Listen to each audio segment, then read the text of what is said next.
उपभोक्ता की आय बढ़ने से वस्तुओं की मांग में वृद्धि होती है और उपभोक्ता की आय घटने से वस्तुओं की मांग में कमी होती है। लेकिन हर समय हर वस्तु के साथ ऐसा लागू नहीं होता है। उपभोक्ता की आय बढ़ने पर भी कई वस्तुओं की मांग ज़्यादा नहीं बढ़ती है, कई बार तो घट भी जाती है। उपभोक्ता की आय घटने से कई वस्तुओं की मांग उतनी नहीं घटती जितनी कि उसकी इनकम कम हो जाती है। आइए समझते हैं ऐसा क्यों होता है। मैं करण सिंह आप सभी का स्वागत करता हूं। Today's topic is income elasticity of demand. Start करते हैं। इनकम इलास्टिसिटी ऑफ डिमांड क्या है? मीन्स जब किसी वस्तु की मांग में परिवर्तन उपभोक्ता की आय में परिवर्तन की वजह से होता है, उसे हम इनकम इलास्टिसिटी ऑफ डिमांड बोलते हैं या मांग की आय लोच कहते हैं। Degrees of income elasticity of demand. First is perfectly और infinite income elasticity of demand. Second is positive income elasticity of demand. Third is negative income elasticity of demand. Fourth is zero income elasticity of demand. First है perfectly income elasticity of demand. जब उपभोक्ता की आय में कोई परिवर्तन ना हो फिर भी किसी वस्तु की मांग में परिवर्तन होता रहे या परिवर्तन होना पॉसिबल हो, उसे हम परफेक्टली और infinite income elasticity of demand कहते हैं। जैसे आप यहाँ पे देख सकते हैं, अगर इनकम 25,000 है और डिमांडेड क्वांटिटी 1,000 है, इनकम सेम रहने पर भी क्वांटिटी 1200 और 1500 हो जाती है। यानी कि इनकम में कोई भी परिवर्तन नहीं हुआ, आप देख पा रहे हैं, लेकिन डिमांडेड क्वांटिटी में परिवर्तन हो रहा है। डायग्राम में अगर नज़र डालें तो इनकम OI है, डिमांडेड क्वांटिटी OQ है, Q1 है, Q2 है। यानी कि जो गिवन क्वांटिटी है उससे कम भी हो सकती है और ज़्यादा भी हो सकती है। कितनी भी ज़्यादा हो सकती है, अनंत तक जा सकती है। इसलिए हम इसको डिनोट करते हैं income elasticity is equal to infinite, अनंत तक, कितनी भी हो सकती है। दूसरा है positive income elasticity of demand. Second degree है positive income elasticity of demand. Positive का मतलब आप सभी ने कोरिलेशन जरूर पढ़ा होगा। कोरिलेशन दो तरह का होता है, पॉजिटिव कोरिलेशन और नेगेटिव कोरिलेशन। जब इनकम बढ़ने के साथ वस्तु की मांग भी बढ़े, उसे हम positive income elasticity of demand कहेंगे। ये तो क्लियर है। अब positive income elasticity of demand को भी 3 भागों में बांटा गया। There are 3 types of positive income elasticity of demand. First is unitary income elasticity of demand. चलिए एक एक करके समझते हैं। Unitary income elasticity of demand. जब किसी वस्तु की मांग में परिवर्तन, when the change in quantity of a commodity is equal to the change in income of the consumer।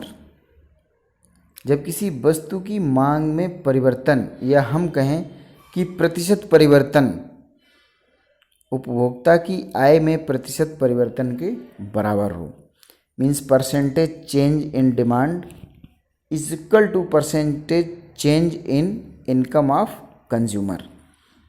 अब इस एग्जाम्पल से समझते हैं। अगर किसी कंज्यूमर की इनकम 20,000 है और डिमांडेड क्वांटिटी 1,000 है, इनकम 20,000 है तो डिमांडेड क्वांटिटी 1,000 है। चेंज होकर अगर डिमांडेड क्वांटिटी 1500 हो जाती है जब इनकम 30,000 हो जाती है। तो अगर हम इसको फार्मूले से कैलकुलेट करें, income elasticity is equal to percentage change in demand. तो परसेंटेज चेंज कितना है? पहले 1,000 डिमांड थी, अब 1500 है। तो अगर हम 1,000 और 1500 का परसेंटेज निकालें तो कितना आएगा? 50%। Means income elasticity is equal to change in demand 50% है divided by change in income of consumer. पहले इनकम 20,000 थी, अब 30,000 हो गई, यानी कि 50% इंक्रीज हो गई पहले से 50%। 20,000 का 50% कितना हुआ? 10,000। अगर 10,000 20,000 में जोड़ेंगे तो कितना आ जाएगा? 30,000 रुपये, यानी कि 50% चेंज हो गया है। तो income elasticity is equal to कितनी आ जाएगी? 1। हम कह सकते हैं unitary income elasticity of demand, यानी कि इनकम में जितना परिवर्तन होता है उतनी ही वस्तु की मांग में परिवर्तन होता है। आइए next, more than unitary income elasticity of demand. When the change in quantity demanded is more than the change in income of its consumer. जब किसी वस्तु की मांग में परिवर्तन उससे संबंधित उपभोक्ता की आय में परिवर्तन से ज़्यादा होता है। अब इसको ध्यान से समझना, परिवर्तन तो दोनों में हो रहा और पॉजिटिव भी है, यानी इनकम बढ़ने से, उपभोक्ता की इनकम बढ़ने से वस्तु की मांग में वृद्धि हो रही है, यानी आय भी बढ़ रही है और मांग भी बढ़ रही है। लेकिन फ़र्क ये है, जैसे अभी हमने इसमें देखा था पीछे, unitary income elasticity of demand में जितनी इनकम बढ़ती है उसी के लगभग हमारी डिमांडेड क्वांटिटी भी बढ़ती है। जैसे हमने यहाँ देखा 50% अगर हमारी इनकम बढ़ रही है तो 50% ही डिमांडेड क्वांटिटी बढ़ रही है। ये इक्वल है, इसलिए हम इसको इक्वल कहते हैं। अब मोर देन यूनिटरी है, इनकम में परिवर्तन से ज़्यादा अगर मांग में परिवर्तन हो तो हम उसे more than unitary income elasticity of demand बोलेंगे। आइए फार्मूले से समझते हैं। फार्मूला वही है, चेंज इन डिमांड और percentage change in demand divided by percentage change in income. तो परसेंटेज चेंज कितना है? पहले क्वांटिटी डिमांडेड थी 100 जब इनकम थी 20,000, अब डिमांडेड क्वांटिटी हो गई 150 और इनकम चेंज होकर के कितनी हो गई? 25,000। अब आप यहाँ पे देख सकते हैं 20 से 25 इनकम भी बढ़ रही है, डिमांडेड क्वांटिटी 100 से 150 हो रही, डिमांडेड क्वांटिटी भी बढ़ रही, दोनों में वृद्धि है, पॉजिटिव रिलेशन है। अब हमें इसमें ये देखना है कि चेंजेस कितना हो रहा, प्रोपोर्शनेट चेंजेस क्या है। Means percentage change in demand हम देखेंगे कितना हो जाएगा, 100 से 150 हो रहा तो ये 50% हुआ, divided by percentage change in income. अब 20,000 इनकम से 25,000 हो जाती है, मीन्स 25% चेंज हो रही है। कितनी चेंज हो रही है? 25%। अब देखिए आप निकाल लीजिए, 25,000 ऐड हुआ है, बाद में हुआ है, सॉरी, पहले 20,000 था, तो 25 से 20 माइनस करेंगे तो कितना आ जाएगा? 5,000। तो 5,000 20,000 का कितना है? 25%, चौथा हिस्सा है। इसलिए ये कितना आ रहा है? इसको डिवाइड करेंगे तो आएगा 2, means income elasticity is more than 1, क्योंकि एक से ज़्यादा है ये दो। Income elasticity is more than 1। I hope कि आपको समझ आ गया होगा। अब डायग्राम में देखते हैं। डायग्राम में अगर हम देखें तो पहले इनकम हमारी ओ आई थी जो कि ओ आई 1 हो गई, पहले क्वांटिटी ओ क्यू थी जो कि अब ओ क्यू 1 हो गई। जैसे ही हमारी इनकम बढ़कर के ओ आई 1 होती है तो डिमांडेड क्वांटिटी बढ़कर के ओ क्यू 1 हो जाती है। देखने वाली बात यह है कि जितना परिवर्तन हमारा इनकम में हो रहा है ये उस परिवर्तन डिमांडेड क्वांटिटी में हो रहा है। गैप दिख रहा ना आपको? इसी से पता चलता है कि ये मोर देन यूनिटरी है। कैसी है? More than unitary. ये कब होता है? जब हमारी इनकम बढ़ती है तो हमारी इच्छाएं बढ़ जाती हैं। मकान तो है लेकिन अब बड़ा मकान होना चाहिए। हमारे पास गाड़ी नहीं है, गाड़ी होनी चाहिए। घर में जो टीवी लगा है वो छोटा दिखने लग गया, अब टीवी अच्छा वाला होना चाहिए। ये सारी सुविधाएं जो हम डिमांड करने लगते हैं, इन वस्तुओं की जो डिमांड होती है वो मोर देन यूनिटरी होती है, मोर देन यूनिटरी इलास्टिक। यानी कि इस तरह की वस्तुओं की मांग इकाई से अधिक होती है। जैसे लोगों की इनकम बढ़ती है, आप देखेंगे बहुत से लोग आजकल अगर जेब में 20,000 रुपये हैं, 20,000 रुपये डाउन पेमेंट देकर एक नई मोटरसाइकिल लाना पसंद करेंगे।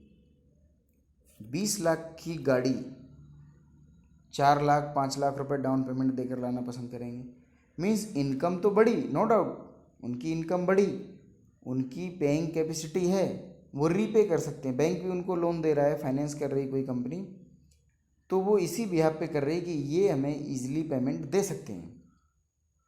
वो क्या करते हैं कि ईजिली पेमेंट देने के मोड में आ चुके हैं, मंथली इनकम जनरेट हो रही है, इसलिए वो और भी ज़्यादा खर्चा करते हैं। आप समझ सकते हैं कि इनकम जितनी बड़ी उससे ज़्यादा एक्सपेंसेस कर रहे हैं, तभी तो ये मोर देन यूनिटरी है। ये तभी होता है जब ख़ास तौर से हम अपनी इनकम से ज़्यादा खर्च करने लगते हैं और उन्हीं आइटम पे करते हैं जो हमारी इच्छाएं बढ़ाती जाती हैं, डिमांड करती जाती है और हम उनको बढ़ाते रहते हैं। चलिए अगला पॉइंट समझते हैं। Less than unitary income elasticity of demand. इकाई से कम मांग की आय लोच। इकाई से कम, सिंपल है, जितना किसी उपभोक्ता की आय में परिवर्तन होता है उससे कम वस्तुओं की मांग में परिवर्तन होता है, उसे हम इकाई से कम आय लोच बोलते हैं। when the change in demanded quantity is less than the change in income of its consumer। अगर किसी वस्तु की डिमांडेड क्वांटिटी 2000 है और इनकम 10,000 है, इनकम बढ़कर के 15,000 हो जाती है और डिमांडेड क्वांटिटी बढ़कर के 2400 हो जाती है। इस कंडीशन में हम कहेंगे less than unitary income elasticity of demand. समझते हैं इसको कि चेंज इन डिमांड या percentage change in demand divided by percentage change in income. Percentage change कितना है? पहले 2000 डिमांडेड क्वांटिटी थी, अब 2400 है, यानी 2000 का 20% 400 हुआ, तो 20% तो चेंज हुआ है हमारी डिमांडेड क्वांटिटी में, डिवाइडेड बाई क्या होगा? इनकम 10,000 से 15,000 हो गई, 50%। 50% इनकम में चेंज हो रहा है, उसके बावजूद भी जो डिमांडेड क्वांटिटी उसमें 20% चेंज हो रहा है। समझ आ रहा है ना? तो हम इसको बोलेंगे कि इज निकल के आएगा हमारा 0.4, means income elasticity is less than 1, is less than 1, क्योंकि ये 4.4 जो है ये हमारा 1 से कम है। जब उपभोक्ता अपनी आय में वृद्धि से कम वस्तुओं की मांग में वृद्धि होने देता है या करता है, जैसे अगर हम देखें कि इनकम जितनी बढ़ती है उससे कम हमारी क्वांटिटी डिमांडेड बढ़ती है। रिलेशन तो पॉजिटिव ही है, क्योंकि एक तरफ इनकम बढ़ रही है, दूसरी तरफ हमारी डिमांडेड क्वांटिटी बढ़ रही है, बट प्रोपोर्शनेट चेंजेस में थोड़ा सा फ़र्क है। फ़र्क ये है कि इनकम ज़्यादा बढ़ती है तो डिमांडेड क्वांटिटी कम बढ़ती है। ऐसा कब होता है कि जब उपभोक्ता, जब कंज्यूमर ऐसे आइटम्स की डिमांड कम करता है, इनकम तो बढ़ी लेकिन डिमांडेड क्वांटिटी बहुत ज़्यादा नहीं बढ़ी। जैसे खाने पीने की चीज़ें हैं, किसी के पास पैसा हो या ना हो या बहुत कम हो, भूख से तो मरता नहीं, क्यों? क्योंकि उसको जीने के लिए तो चाहिए, अगर वो है तो। अब भूख से मर चुका है तो वो तो है ही नहीं, उसकी तो बात ही नहीं करनी। जो व्यक्ति मौजूद है उसकी इनकम बंद हो जाती है, फिर भी वो खाना खाता है, कैसे भी खाए, भीख मांग के खाए, किसी की मदद लेकर के खाए, गुरुद्वारे में जाकर के खाए, मंदिर में जाकर के खाए, भंडारे में जाए, कहीं भी वो अपना काम चला रहा है। तो हम कह सकते हैं less than unitary income elasticity of demand. Income तो बढ़ी लेकिन हमने उतनी डिमांड नहीं बढ़ाई। अब खाना तो हम पहले भी खा रहे थे, पहले किसी पर आश्रित थे, इनकम बढ़ गई, हम खुद से खाने लगे। जब हम खुद से खाने लगे, इनकम और बढ़ गई, अब क्या करेंगे? खाना ही तो खाएंगे। एक लिमिट है खाना खाने की, कितनी भी इनकम बढ़ती जाएगी लेकिन लोग एक लिमिट तक ही अपने खाने का खर्च को बढ़ा सकते हैं। मीन्स जैसे जैसे इनकम बढ़ती जाएगी वैसे वैसे हमारे खाने का स्टैंडर्ड बढ़ेगा। कुछ आइटम्स की क्वांटिटी बढ़ेगी लेकिन बहुत ज़्यादा नहीं बढ़ेगी। इनकम आपकी 2 लाख से 8 लाख 10 लाख हो सकती है, आपके खाने पीने के खर्च 10,000 हैं तो 20,000 हो जाएंगे, 20,000 से 30,000 हो सकते हैं। इनकम आपकी 2 लाख से 20 लाख हो गई लेकिन खाने का जो खर्च है 20,000 से आपका 2 लाख या 4 लाख नहीं हो सकता। यानी कि जिस प्रोपोर्शनेट चेंजेस में आपकी इनकम बढ़ रही है उसी तरह आपके खाने पीने के खर्च बढ़ेंगे, ऐसा पॉसिबल नहीं होता है। तो जहाँ पर इनकम में वृद्धि ज़्यादा हो और डिमांडेड क्वांटिटी में वृद्धि कम हो, उसे हम less than unitary income elasticity of demand कहते हैं। नेक्स्ट है negative income elasticity of demand. Negative क्या है? जैसे हमने अभी कोरिलेशन की बात की थी कि कोरिलेशन 2 तरह का हो सकता है, सहसंबंध, पॉजिटिव या नेगेटिव। जब उपभोक्ता की आय बढ़ती है और वस्तुओं की मांग बढ़ती है वो पॉजिटिव है, आय घटती है मांग घटती है ये पॉजिटिव है। दूसरा हो सकता है negative income elasticity of demand, यानी निगेटिव रिलेशन के साथ है ये, inverse relationship between income and demanded quantity. अब क्वांटिटी डिमांडेड में क्या है? इनकम तो बढ़ी लेकिन डिमांडेड क्वांटिटी हमारी घट गई। यहाँ पे देखिए इनकम बढ़ गई, ओ आई से ओ आई 1 हो गई, लेकिन डिमांडेड क्वांटिटी ओ क्यू से घटकर ओ क्यू 1 हो जाती है। ऐसा कब होता है? जब इन्फीरियर गुड्स होते हैं, घटिया किस्म की वस्तुएं होती हैं। अब घटिया किस्म की वस्तुओं की कोई एग्जैक्ट डेफिनेशन नहीं हो सकती है। किसी की नज़र में घटिया किस्म की वस्तु कोई दूसरी हो सकती है, किसी की नज़र में घटिया किस्म की वस्तु कोई और हो सकती है।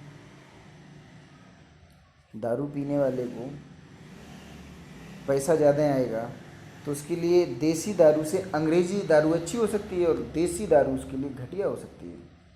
और जो नहीं पीता उसके लिए तो वो पहले भी घटिया थी और आज भी घटिया है, आपके लिए भी होनी चाहिए, मैं ऐसा मान के चलता हूँ। जो चीज़ गलत है वो है, लेकिन जो उसको पसंद करते हैं वो उसमें भी अच्छा और बुरा ढूंढ लेते हैं। इसलिए घटिया किस्म की जो वस्तुएं हैं उनकी कोई परफेक्ट डेफिनेशन नहीं हो सकती कि ये होती हैं।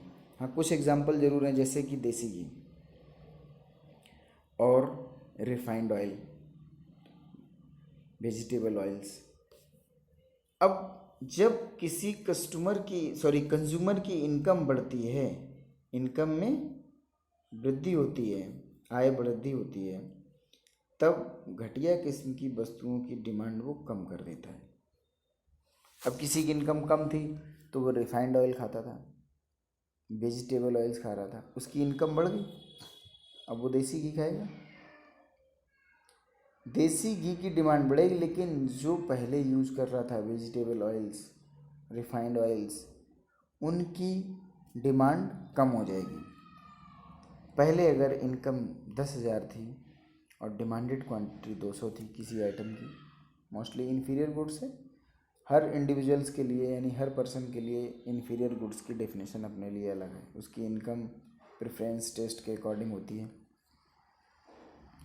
दूसरा है, अगर इनकम उसकी 10,000 से बढ़कर के 12,000 हो जाती है तो उसकी डिमांडेड क्वांटिटी, जो हमने अभी बताया आपको, इन्फीरियर गुड्स, घटिया किस्म की वस्तुएं, उसकी डिमांडेड क्वांटिटी घट जाती है। इसे हम नेगेटिव बोलते हैं। पहले इनकम 10,000 थी, डिमांडेड क्वांटिटी 200 यूनिट थी।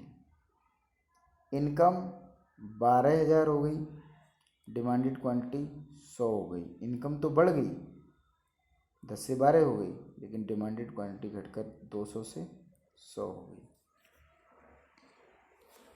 Means inferior goods. अब एक और एग्जांपल लेते हैं। जैसे गरीब व्यक्ति अगर कोई जाता है फ्रूट के ठेले पर, तो वो ये सोचता है कि सस्ते वाले फ्रूट्स हमें मिल जाएं, ताकि हमारे सभी बच्चों को थोड़े थोड़े जरूर मिल जाए, क्योंकि उसको क्वांटिटी ज़्यादा चाहिए। जब उसके पास पैसा आ जाएगा तो वो घटिया किस्म की वस्तुएं उतनी नहीं खरीदेगा। फिर वो क्या करेगा कि उन्हीं पैसों से अच्छी वस्तुएं खरीदेगा, अच्छे फ्रूट्स लेगा। घटिया फ्रूट्स क्यों लेगा?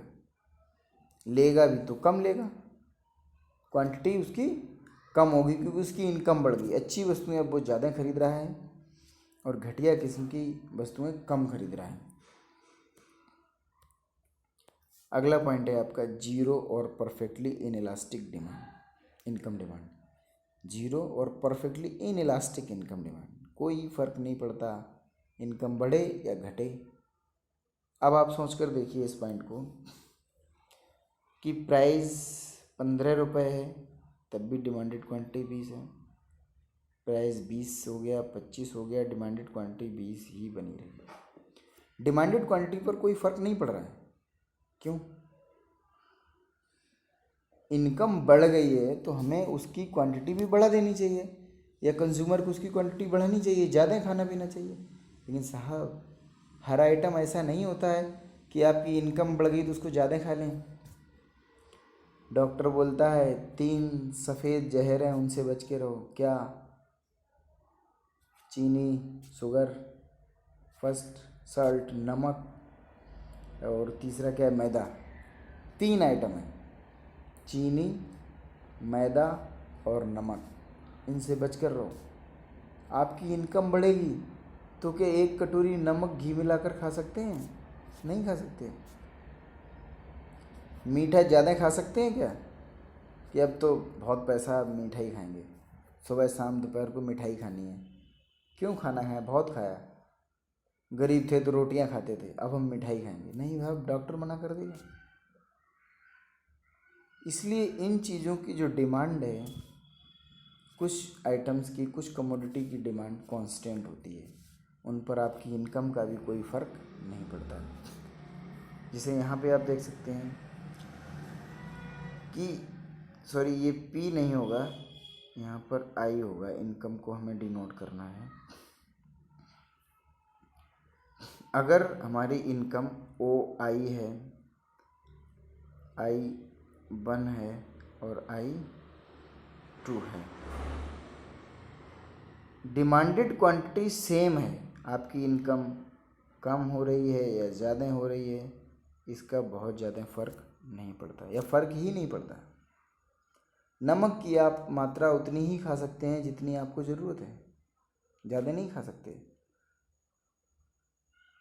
आपकी इनकम बढ़ गई है इसलिए आप नमक ज़्यादा खाएं, ऐसा पॉसिबल ही नहीं है, आप बीमार पड़ जाएंगे। जीवन रक्षक दवाइयाँ, आपकी इनकम ज़्यादा हो गई है, दवाई ज़्यादा खा लेंगे? नहीं हो सकता है।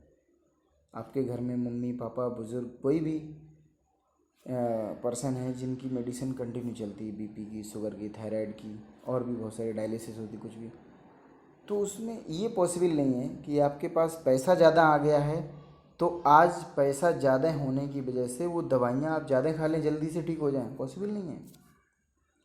तो ऐसी वस्तुओं की जो डिमांड है वो कांस्टेंट होती है, इनइलास्टिक है, कोई फ़र्क नहीं पड़ता, उसमें कोई चेंजेस पॉसिबल नहीं है।